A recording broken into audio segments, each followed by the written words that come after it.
Hello to all of you Somewhere in the Skies fans out there. Thank you so much for inviting me to share my thoughts about the late but great Stanton Friedman. Of course, thank you to Ryan Sprague for inviting me to do this. My connection to Stanton actually goes back to the very beginning of the Black Vault, and I'm talking about literally before day one. And when I first got into the field, so to speak, but more so just as a curious mind, not someone that aimed to actually do something or contribute, but rather just learn. I was 15 years old. It has now been almost 26 years since then, not to age myself, but I'm getting up there. And I reached out to quite a few people that were the quote unquote big names in the UFO field. And I don't need to name them all or any of them, rather just Stanton Friedman was one on that list. And I was a 15-year-old kid. To be honest with you, I didn't expect anybody to write me back. And one of them did, and that was Stanton Friedman. And he talked to me about his research. He talked to me about MJ-12 and sent me at no charge a lot of papers that he wrote and information that I could use. And I never thought, number one, he would do that, but number two, remember me. And that meant so much to me because there were price tags in the sense that he was selling these things at conferences and stuff like that. But for him, it wasn't about making even a penny off of me, but rather it was, hey kid, you seem curious. Here's everything I got. Have fun. Fast forward a couple of years, and I had ran into Stanton Friedman at a conference.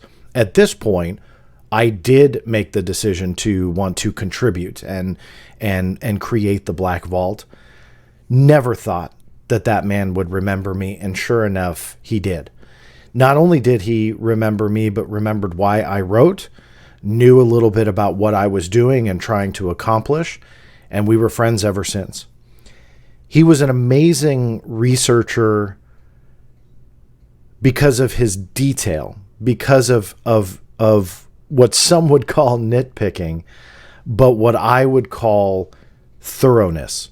That he would look into every single corner of a story, that he would dissect every person, every place, every document, every photograph, every drawing, every soil sample, you name it. He would dig in and look at every piece of the puzzle. And I learned from that very early on. I learned how to be a researcher and a investigator by looking at how Stanton would frame his investigations. I remember one time I got to go to the National Archives in D.C. with Stanton Friedman, just him and I. And we sat at a table together, and I remember he was pulling Roswell-era documents that had never seen the light of day before, and this had to go back probably 20 years or so. And I thought to myself, I'm sitting next to Stanton Friedman at the National Archives watching him do his thing. And that was an amazing moment for me, just because of the respect I had for him already, but just to see the work that he put in. Here we are in 2022. I can guarantee you that most researchers nowadays don't put that level of work into the research and into figuring out the answers, that many gloss over a lot of the pieces to the puzzle just because they think they know what the entire picture was. And I always remember and try to remind myself that Stanton Friedman was who he was because he looked at every single piece of the puzzle. And I've tried to model my work the same exact way.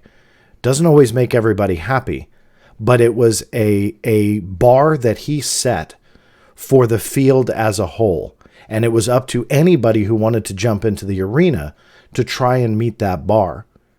The last thing I would want to say about Stanton away from his research was the man himself. Not the gentleman that wrote me when I was 15. That's a given.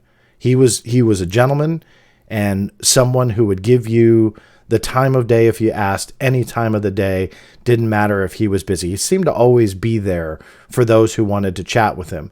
And you would see him at conferences, and he would sit at his book table and just talk from sunrise to sunset. He was always there, and very rarely even took a lunch break, let alone you would see an empty table.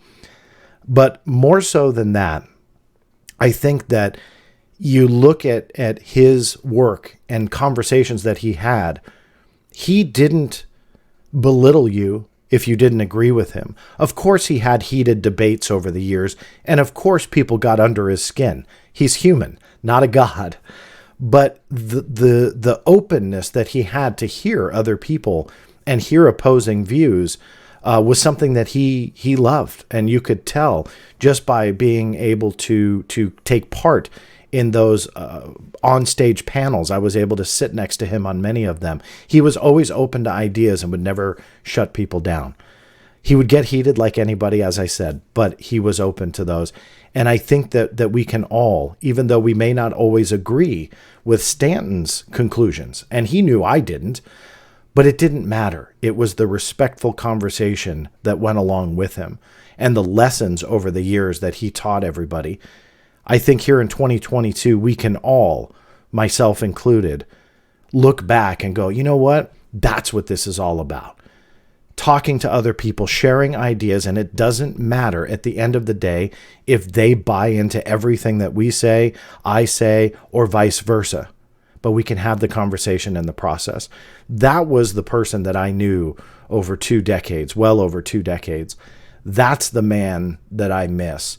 I wish that he was still around for me to call on my telephone or him to call me, and we had amazing conversations over the years. There's not many people that I trust like that in how I trusted him.